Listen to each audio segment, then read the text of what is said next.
Hello, everyone, and welcome back to the Rundown. I will be your host today, Craig DeLuz, coming at you from the West Coast, the left coast, behind the Iron Curtain, otherwise known as the Sierras. And today is Monday Fun Day. Hey, stop what you're doing, cause I'm about to ruin the image of me that you're used to. I look money, a king bee making honey, see? Deep state, I hope you're ready for me. Now gather round, I'm the new sheriff in town. All my people rise up and stand your ground. Now drink up all the Diet Coke you got on your shelf. So just let me introduce myself, my name is Trump D. I like my mashed potatoes lumpy. Fake news, oh how I like to punk thee. That little sniper on the slope tin, he took a shot but he missed me. I don't fall, y'all, I'm like the ever-ready bunny. Still going strong and spunky. So put on your big boy pants. Come on, let's do the dance. The Trumpy dance is your chance to do the Trump. Come on, do the Trumpy Trump. Come on and do the Trumpy Trump. Check me out, y'all. We do the Trumpy Trump. Just watch me do the Trumpy Trump. Yeah. Do you know what I'm doing? We do the Trumpy Trump. Come on, everybody do the Trumpy Trump. It's time to do the Trumpy Trump. That's right, folks. We're doing the Trump once again because, as has been noted, America is still winning, and we're winning largely because, well, President Trump is president. And it's not just President Trump, but he is the symbol. It is the fact that some common sense, some normality is it's winning over the crazy left. And I know when you think of President Trump, when you think of Donald Trump, you don't think of normal because he's really kind of different. I would never. Normal is not a word that I would normally put on him, but I'll tell you what, he's bringing common sense, or as I like to call it, uncommon sense. He's bringing it back into play in our public policy, and we'll talk about that a little bit because there's a lot of stuff going on here in the news today, and we're going to have a good time with it. But before we do that, we're going to do what we always do. We're going to start off with a quick shout out to our sponsors. We're going to start with Hitman Industries. They sell rifle and pistol caliber barrels. They're available for you to purchase at any length. All you have to do is go to their website, hitmanindustries.net. If you've purchased an AR in the last few years, there's a good chance you already have one of their barrels. Now, they don't just have AR barrels. They also have shotgun barrels and all different types of barrels. So you want to go there and check them out. If you're doing a rebuild, or maybe you're just looking to do you're looking to do a rebuild or a brand new build, start with a quality barrel from Hitman Industries. Next, we have the folks over at California Republican Assembly, working to help elect conservatives at all level of government, from school board all the way up to President of the United States. Ronald Reagan once referred to CRA as the conscience of the Republican Party. Please visit their website, and you can get it on discount today. So go there, check them out, spend some money with them. And then finally, if you're looking for tactical gear, outdoor gear, you're looking for cold weather gear, hot weather gear, you name it, you can find anything you're looking for, except the gun, at uscombatgear.com. They specialize in group sales, so you can get your group together, you can get your agency together. Get on over there. They have a huge selection. They have the best customer service available on the market. Please check them out today. Once again, the place where you can find all things tactical except the gun, that would be uscombatgear.com. All right, unfortunately, it's only going to be us today. Mike is out and about doing his thing and getting his entrepreneur thing on. So, Mike, missing you today, buddy. But you know what? We're going to have a good time nonetheless, which means basically we're taking your comments. I'm looking for your comments. I want the dialogue. I need the dialogue. If you're watching the show right now, 3 p.m. Pacific, 6 p.m. Eastern, you're watching us on Rumble, you're watching us on Twitter, you're watching us on YouTube, on Facebook. We're taking your comments. I'm looking right over here, and if I find a comment to be interesting, I will go ahead and I will share it with our audience. Our only requirement is that it be interesting. You don't have to agree with me, because you know what? It's actually better when you disagree with me, because it's a little more interesting. And just know this, if you do decide to disagree, we do reserve the right to mock you. Oh, wow. Is that a mockingbird? Man, is that a mockingbird? Is that a mockingbird?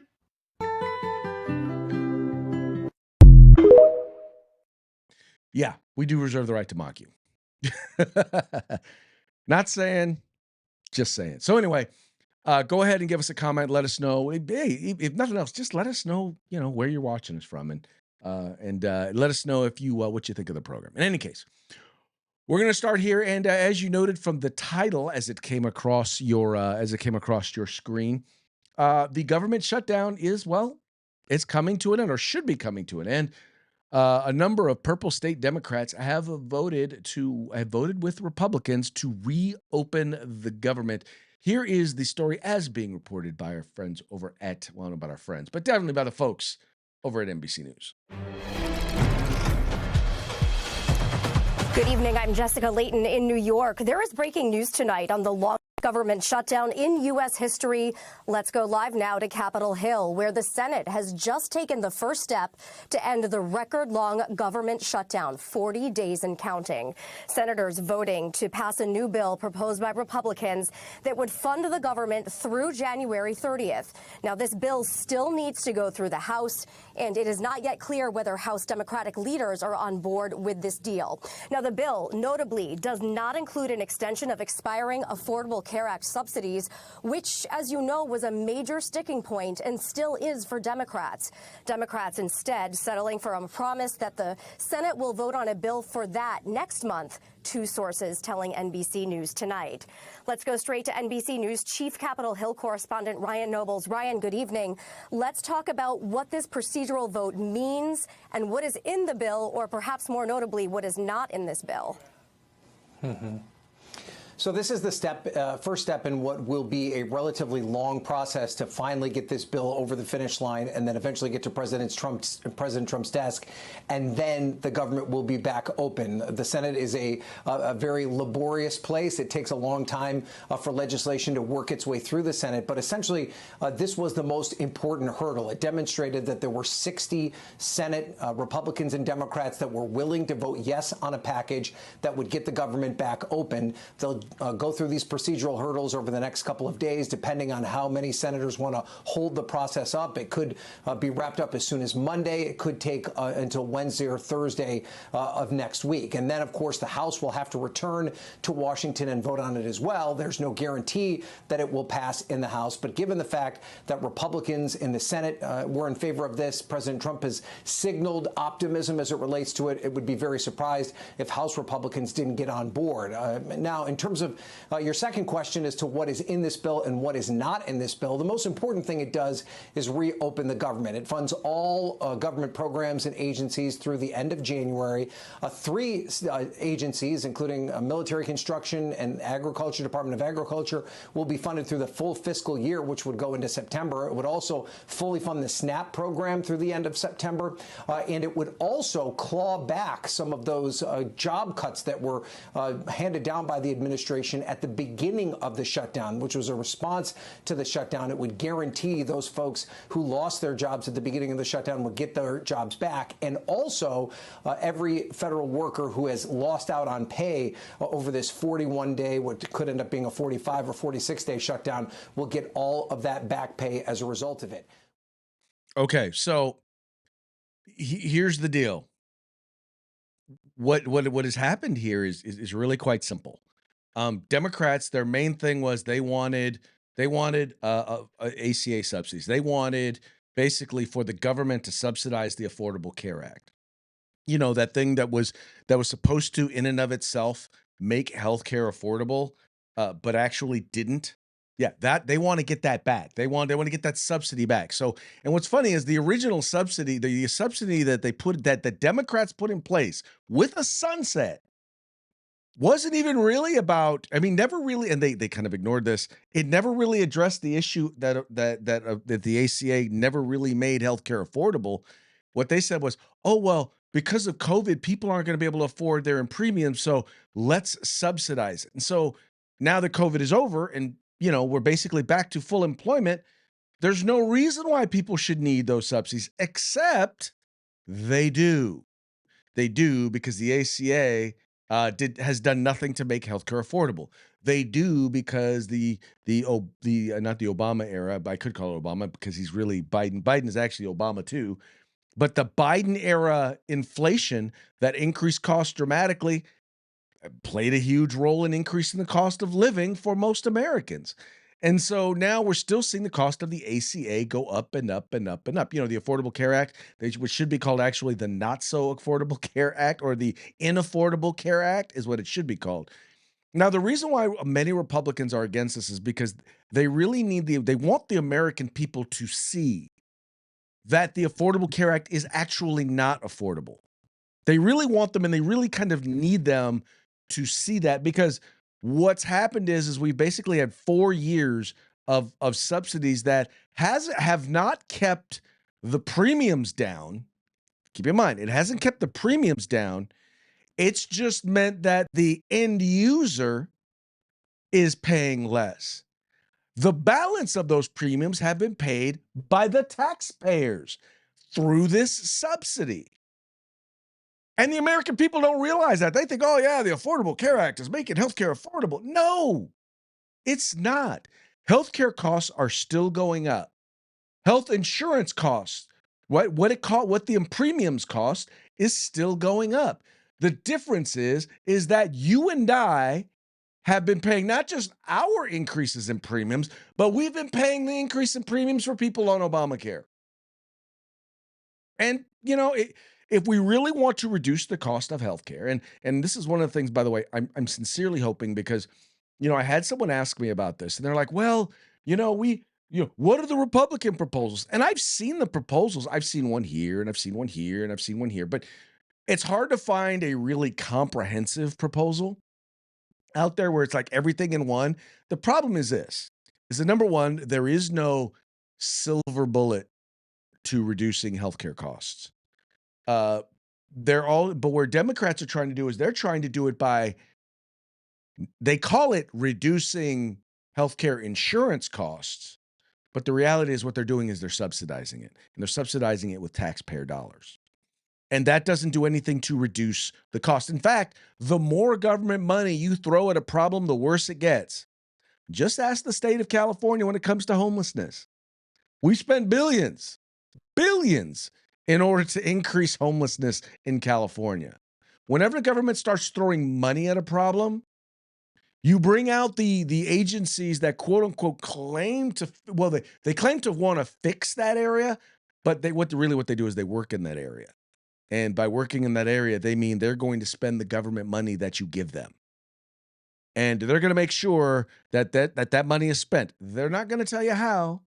They're not going to be able to correlate it to actually coming up with an end product, but they're definitely going to tell you that they're going to spend that money. And that's exactly what's going on here, folks.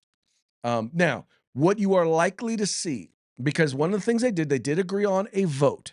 I guarantee you that the president is going to sit down with these folks. And what you're going to see is this. You're going to see an extension of some subsidies. I'm just, once again, I'm spitballing. I'm trying to be Nostradamus here. I'm trying to put on my public policy hat. You're going to see, and in exchange for those, you're going to get some reforms, some healthcare reforms. You're going to get some things that are actually going to reduce healthcare costs. If Republicans are smart, that is what they will do. Now, I hear you. You're like, why extend the subsidies? Because you know what? Politics, to a certain degree, is a zero-sum game.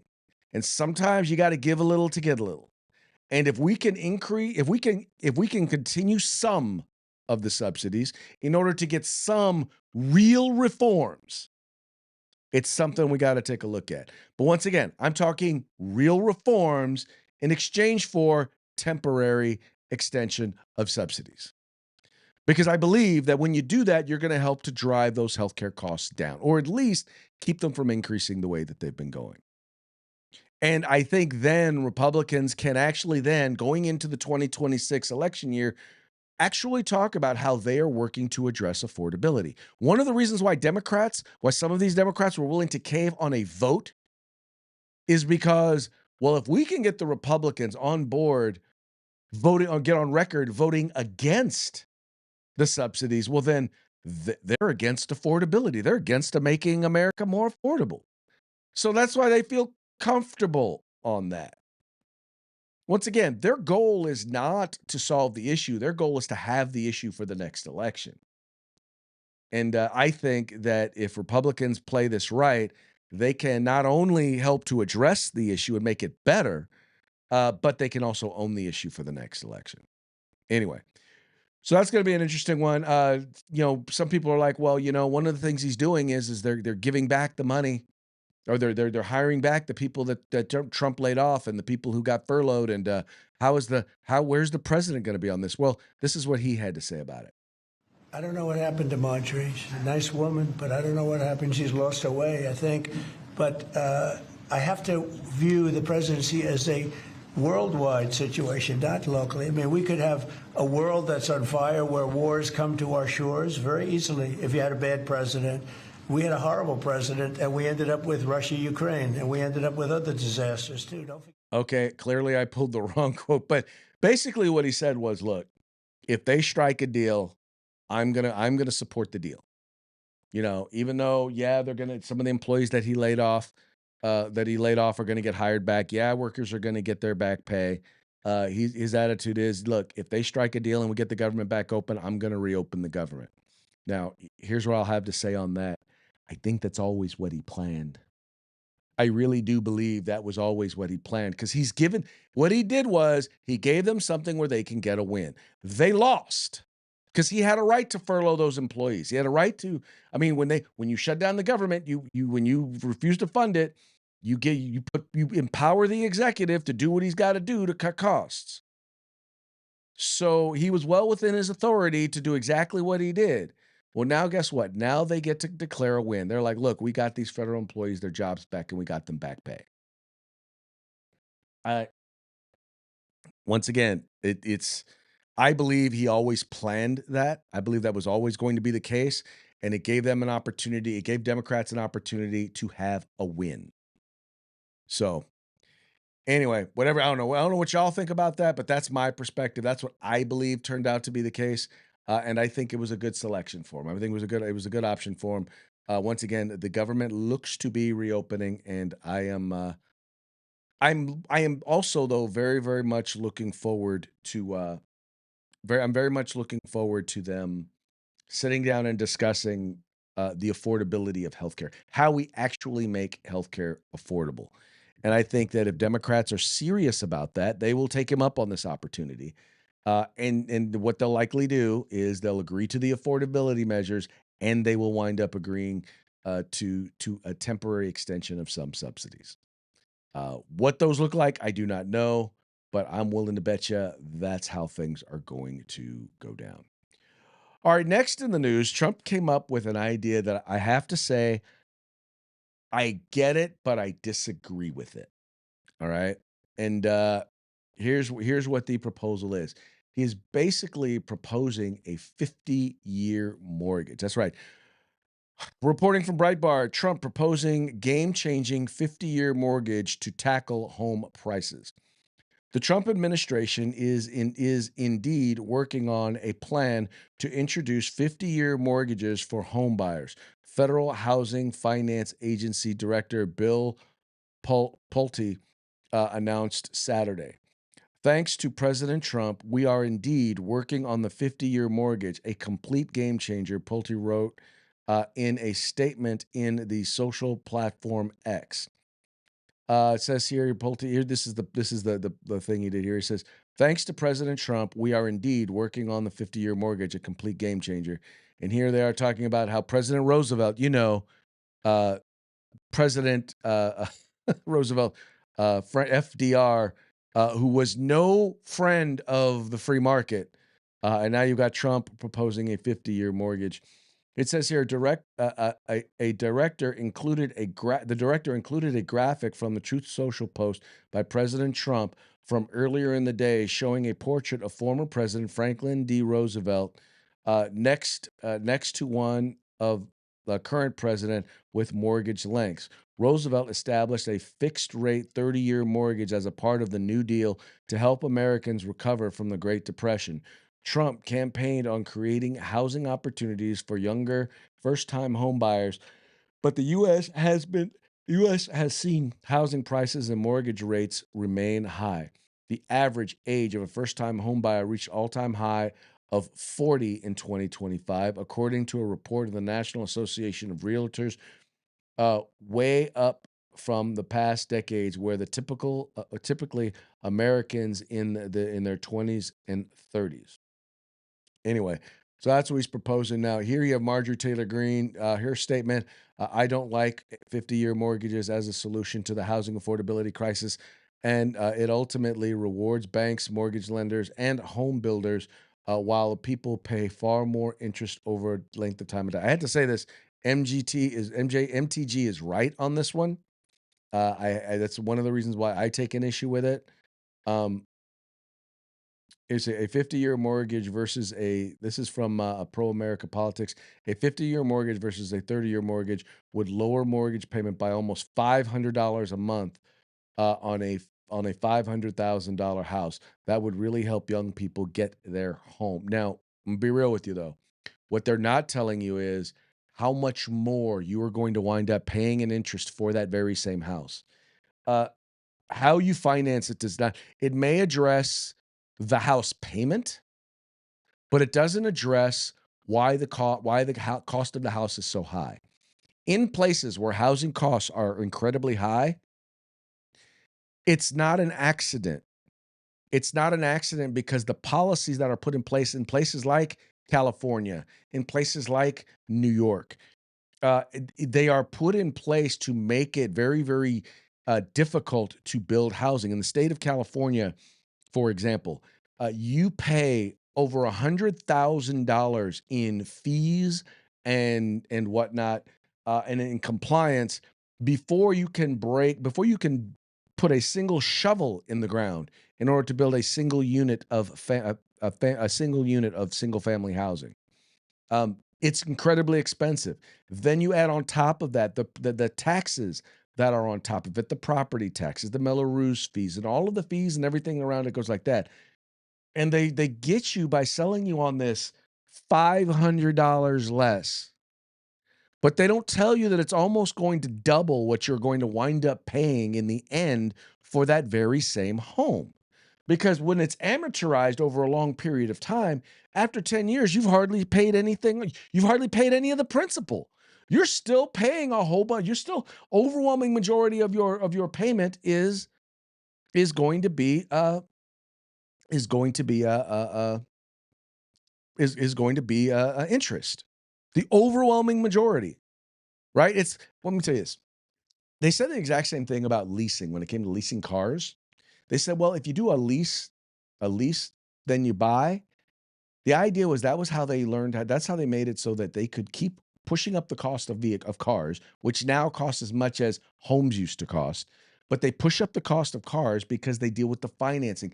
They just stretch out the amount of the payments for a longer period of time. So you wind up paying much, much more money for that car. In this particular case for a house, you wind up basically decreasing the cost or increasing the cost of the house over the long term by reducing the payments in the short term by stretching it out. That is a bad idea. Deal with the actual things that are causing the cost. The increases in energy costs, right? Deal with the materials issue. The fact that we create or that we produce or that we get so few of the materials. We have the natural resources right here in the United States to be able to build homes, but we tend to want to get it from other places, and it drives up the cost. Get past the environmental regulation. Here's how we know. You know how we know that the environmental regulation is making it almost impossible to build in California? Because even Democrats have admitted it. That's why they said, look, we're going to scrap what's called CEQA, right? Which is the key environmental law here in California. In California, we're going to scrap that for new home builds in the areas that were affected by the wildfires. They scrapped it because they're like, we'll never be able to build another home. We'll never be able to build these homes, or it'll be too expensive to rebuild them. And even with that, there have been less than a dozen new builds or rebuild permits approved. If you want to make it more affordable, change the policies that have made it unaffordable. And here's the other thing, quite frankly, is that if the places like New York and California don't want to change their policies, well, then the employers, the places with the people with the jobs, yeah, you need to go places where your employees can afford to live. You need to move those companies, and that's, by the way, is exactly what's happening in California. It's exactly what's happening in New York. People are moving to places where where their employees can afford to live. And if your employee don't want to go, then he don't want a job with you anyway. But the reality is to say, I want you to pay me more and I want you to keep your business here. I'm sorry, that's not how this works. That's not how any of this works. So anyway, you're going to start to see this sort of stuff happening. But this idea of a 50-year mortgage, bad idea. Horrible idea. Absolutely, positively horrible idea. I would just tell you right now, I've learned a long time ago the best thing to do in life. First of all, debt is a tool. It is a tool that can be used because I don't know anybody who can afford to buy a house cash, or at least not right now. But I can tell you this: I do know that when my wife and I decided to get rid of all of our debt, we eventually got rid of all of our debt, and now we live. The only thing we owe on is our home. Right? That's the only thing we own. And that will be paid off within the next 8 to 10 years. It'll be paid off when I retire. Right? So as that is paid off, actually within the next 10 years. So as that is paid off, then, when we go to buy our next home, which is probably be a downsize, because we have a relatively good sized house here. Of course, we got plenty of people living with us. So, but by the time we retire and it's just the two of us, we're going to get a smaller place. Yeah, we're going to go buy a home cash. Right? If you want to live right, you want to get your home paid off, right? Before you retire, you want to get your home paid off. You don't want to have a house payment when you're retired. Well, if you have a 50-year mortgage, guess what? Chances are you're going to have a mortgage when you retire, which is going to affect your ability to retire. So yeah, don't no. I'm sorry. I'm just not a big fan. And here's the thing, and I get it. I'm also a free market person. Free market says, well, if there's a market out there for it and people want to do it, then, well, all I will say is this, is that the biggest problem with it is that most people, I hate to say this, they don't understand finances. They don't understand the power of compound interest, how it works for you and how it works against you. If you are an investor, meaning you put money into the bank and you invest, then the power of compound interest, the magic of compound interest can be your best friend. But if you're a person who goes into debt, if you're a person who borrows money in order to live a lifestyle that you have not earned yet, compound interest can be your worst enemy.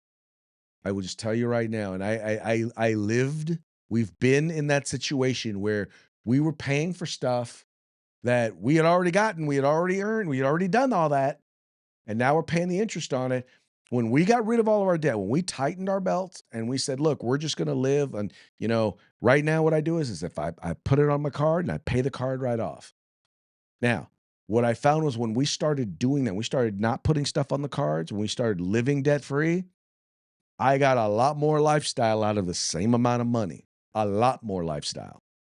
So I want to encourage you folks, this 50-year mortgage is, I know he's trying to do. I know what he's trying to do. But yeah, this puts more money in the pockets of the banks. It puts more money in the home builders because the home builders don't have to figure out how do we make our homes more affordable. It all the way around. It does not help. It does not truly help. It's a short-term fix that will only continue to push prices of homes up in the long run. So, Mr. President, I get what you're saying. I get what you're doing. Just don't agree with you on this one. All right. Well, this is next one here. It says shots fired at a border patrol in Chicago. This was what here's, well, let me read the story and tell you what happened. This is a story over at Breitbart. It says shot fired at border patrol in Chicago after officials lie about daycare abduction. So let me read this for you real quick. It says shots rang out in broad daylight Friday as a black Jeep driver opened fire on Border Patrol agents near 26th and Kinsey in Chicago. Agitators hurled bricks and paint cans at federal vehicles while the shooter fled the scene. The attack comes just days after Chicago and Illinois officials falsely claimed agents stormed a daycare an outright lie debunked by surveillance footage as violence against law enforcement surges. Democrat leaders continue to gaslight the public and shield the lawless. The shooter remains at large. Department of Homeland Security announced an investigation into the incident in Chicago near 26th Street and Kinsey Avenue. While Border Patrol agents were carrying out a targeted enforcement operation, an unknown male driving a black Jeep fired shots at agents and fled the scene. Officials say bystanders threw paint cans and bricks at patrol vehicles to keep them from pursuing the shooter. The shooter remains at large Saturday. Commander at large Gregory Bovino posted agents shot at vehicular assaults, physical assaults, impeding violent mobs, vehicular blockades, illegal aliens. This was what agents were up against for hours today as they once again successfully conducted Title VIII immigration enforcement in Chicago. More to come. It says photos captured by Chicago Tribune journalist Armando I. Sancha show the continued violence in Little Village of Chicago, including what appears to be a masked agent pointing his service weapon in self-defense. Right? I want to find the part about the lie. Here we go. Immigration Customs Enforcement officials said U.S. Representative Mike Quigley, a Democrat from Illinois, deliberately misrepresented the facts surrounding the arrest of a Colombian illegal alien arrested at a Chicago area preschool. Breitbart, Texas reported on Wednesday the illegal alien and her male friend driver fled from ICE officers and ran into the daycare. Quigley falsely claimed that ICE took a preschool teacher without a warrant in front of children at a daycare center in Cook County District.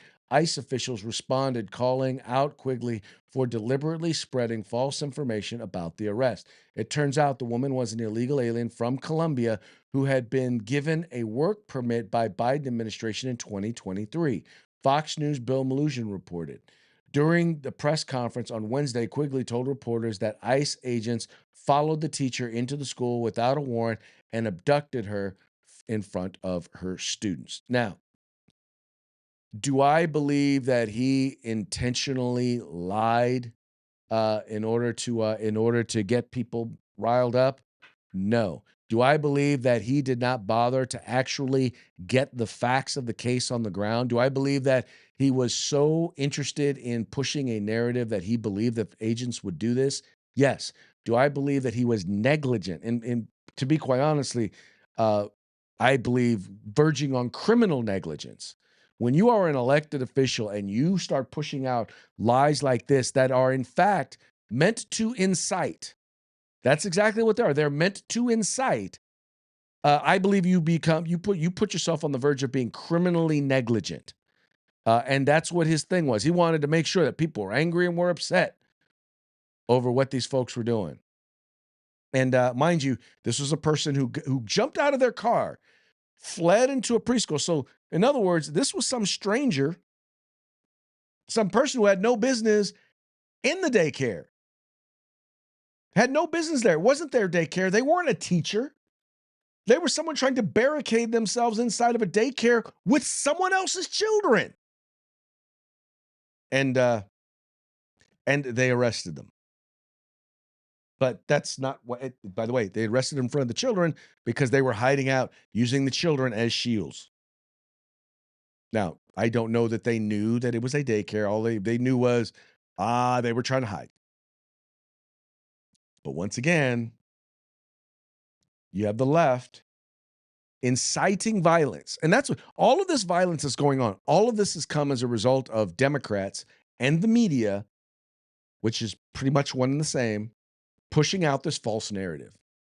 And you now know it is a false narrative. And almost none of them, I haven't seen any corrections out there. I haven't seen anybody pointing out that this information, that the information was incorrect. Oh, oops.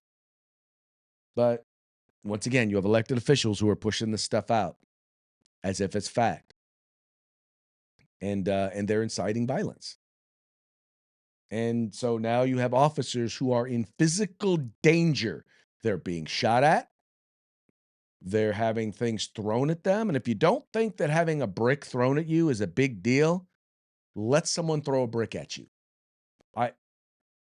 Just for the sake of it, if you don't believe it's a big deal, have someone right now go out in the street, say, hey, excuse me, can you throw this brick at me? And you tell me what you think. You tell me if you think that is violence or not. I'm willing to bet you get hit in the head with one brick, you're going to decide, yeah, that was pretty violent. So anyway, just so you know, if you want to know, and by the way, for people who are, for some of the agents who don't wear masks, where you have people out there on the left, the supporters or the anti-ICE protesters, they are basically doxing these people. They're finding out who they are. They're doxing them. They're giving up their home addresses. They're harassing their families. That's why they're wearing masks. That is why they're wearing masks. Because once again, people on your side are engaged in those sorts of tactics. And you're not doing anything. You're not doing anything to call them out on it. You're not doing anything. Absolutely nothing. And then you wonder why they're doing it. If you want to know who's to blame, I would take a long look in the mirror. All right, here's another one. Oh, here's a good one. Okay, BBC boss resigns over video edit of Trump's speech. Now, I remember when January 6th happened, and I remember everybody talking about he was inciting violence. And I went back and I not only did I read the speech multiple times, and it was a long speech. Oh my God, it was a long speech. I had no desire to watch it live because I just not a big fan of Donald Trump's speeches because they're long, they're rambling. You don't particularly get anything new or insightful out of them. They're a bunch of Trumpisms and Trump talking trash about folks. And some people are interested in that, and that's fine. If you like listening to Donald Trump, fine. My point is I didn't listen to the speech when it first happened. We had our own event here in Sacramento, and a bunch of people spoke. I was one of the speakers who spoke here in Sacramento at the event. But the point that I'm making though is I went back and first I read the speech multiple times. Then I went back and I listened to the speech multiple times, and I could not find the segments where he was quote unquote promoting violence. Well, evidently, and BBC, by the way, was not the only ones who did this, but they're the ones who got caught because they did this in a documentary where they actually went and they edited the speech in order to make it sound like Donald Trump was promoting violence. And here's an example of what they did. We're going to walk down to the Capitol, and I'll be there with you, and we fight. We fight like hell. We're going to walk down to the Capitol,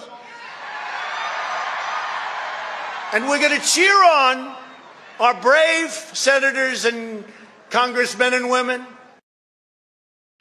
So there was a huge segment. Now, he did say, we're going to fight. But once again, it was taken completely out of context. He said, we're going to go down to the Capitol and fight. That's what their edited video said, right? Now, I know people out there who said, I listened to it. And he said, no, did you listen to the unedited version? Well, if they listened to this, then they thought they heard the unedited version. I would be very curious to know what they think now that they've heard the actual unedited version. I would love to hear what they have to say about that. But in any case, you have a BBC boss who basically said he's the head of news, quit after criticism of Trump documentary edit. It says here the BBC's boss and its head of news quit Sunday following accusations of bias at the British broadcaster, including the way it edited a speech by U.S. President Donald Trump.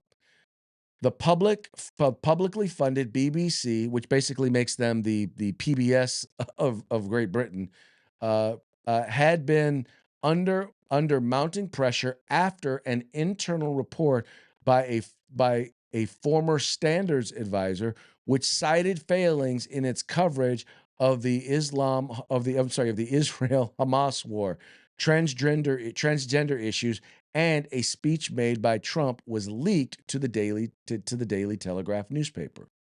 So, in other words, here you go. Trump welcomed departures, criticizing the two as, quote, very dishonest people after BBC's flagship Panorama program edited two parts of one of his speeches together, so it appeared to be encouraging the Capitol Hill riot on January 2021. So, in other words, Donald Trump's like, yeah, well, first of all, he is still considering taking them to court, but I think your point's made.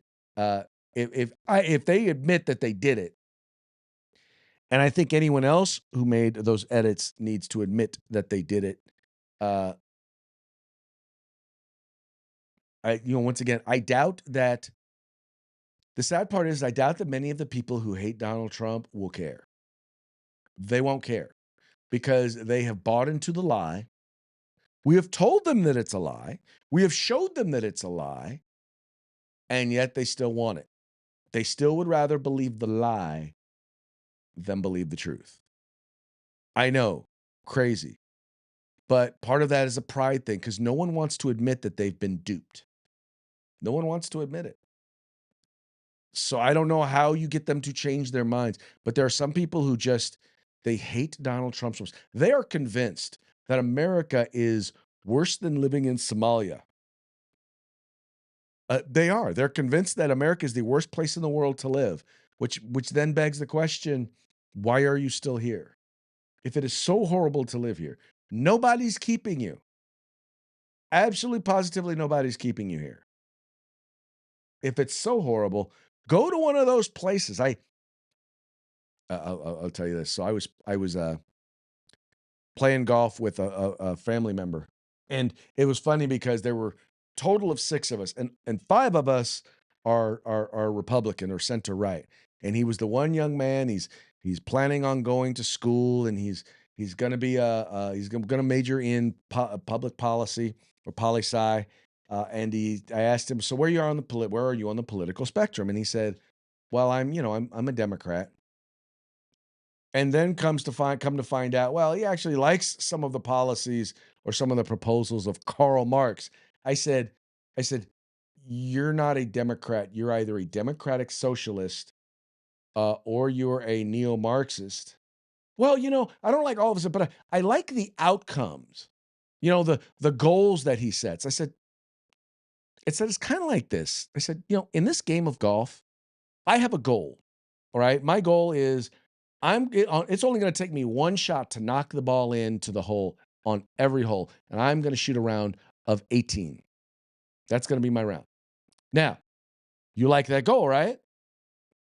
What's the reality? How is that exactly going to work out? Right? I haven't told you how it's going to work out because I don't know how it's going to work out. In fact, has it ever worked out in history? No, it has never worked out in history. Every time someone's tried it, it's failed. And you know what? I can say the same exact thing about Marxism. I can say the same exact thing about every single principle within Marxism.